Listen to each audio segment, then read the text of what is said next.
Bom, a gente já viu que a prova do Enem cobra com muito cuidado a parte de modalidade escrita. Existe um critério que quer saber se você sabe utilizar bem as regras gramaticais, trabalhar bem com as regras gramaticais. Se você sabe ortografia, regência, concordância, acentuação, tudo isso vai ser avaliado na sua redação. Então, no módulo que você vai assistir agora, a gente vai trabalhar com um dos maiores problemas dos vestibulandos, que é justamente a utilização do acento grave indicativo do fenômeno da crase. Antes de ir para essa parte que está aqui no quadro, falar sobre casos gerais, condições e afins, eu quero deixar claro o que é o fenômeno linguístico da crase. O fenômeno linguístico da crase acontece toda vez em que existe uma superposição de duas vogais A, uma na condição de preposição e outro A na condição de artigo. Quando tem um A preposição mais um A artigo no mesmo ponto,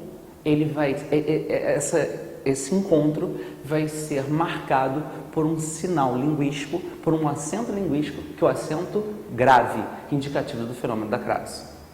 Dito isso, agora a gente vai trabalhar especificamente a utilização ou não do acento grave indicativo do fenômeno da crase. Olha só, eu vou trabalhar com duas regras gerais, eu vou chamar assim regras gerais, e depois a gente vai ver algumas exceções ao que seriam as regras gerais.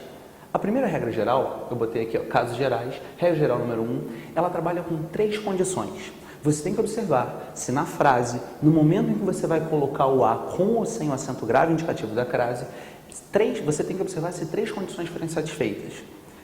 Preste atenção, se as 3 condições forem satisfeitas, você tem um acento grave. Se uma das 3 condições não for satisfeita, isso é suficiente para nós não termos mais o acento grave. Quais são essas 3 condições? Eu não vou escrever, preste atenção.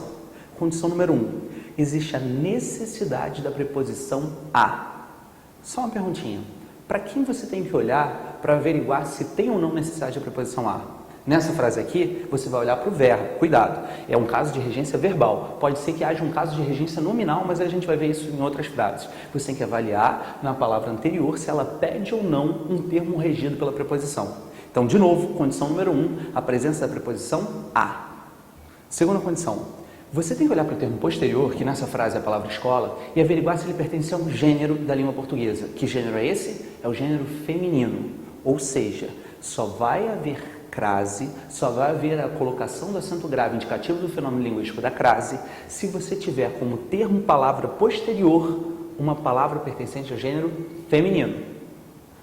Terceira condição, a terceira condição também tem a ver com o termo posterior. Você tem que observar se esse termo posterior é definido ou definível. Eu sei que falando assim não faz muito sentido, mas quando a gente for para o caso específico, isso vai ficar bem mais claro. Vamos ao caso? Então, indo para a análise do caso. Olha, primeiro aqui é a forma verbal vou. O que você tem que avaliar? Condição número 1, se existe a necessidade ou não da preposição a. Como é que você vai fazer isso? Você vai trabalhar com aquelas frases que normalmente a gente utiliza para descobrir a predicação de um verbo.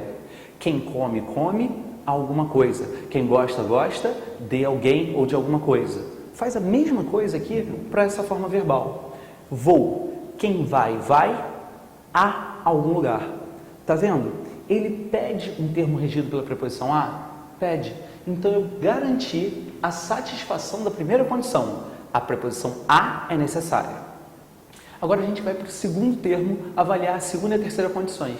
Olha aqui o termo posterior, escola. Qual é a segunda condição? Se ele pertence ou não ao gênero feminino. Pertence ao gênero feminino? Claro que pertence, isso é fácil de avaliar. Outro, é definido ou definível? Quando você diz vou à escola, você está falando de uma escola qualquer ou é uma escola determinada que é conhecida por você e provavelmente pelos seus? Do ponto de vista de quem está enunciando a frase, normalmente essa escola é conhecida. Então eu posso utilizar antes dela o artigo definido a. Nesse caso, eu tenho a preposição a e eu tenho a necessidade do artigo definido a antes do substantivo no gênero feminino escola. Se os dois as vão se encontrar, eu vou marcar esse encontro com acento grave. Então, vou a escola. Não é assim que se fala. Eu só estou querendo enfatizar o fato de haver o acento grave indicativo da crase.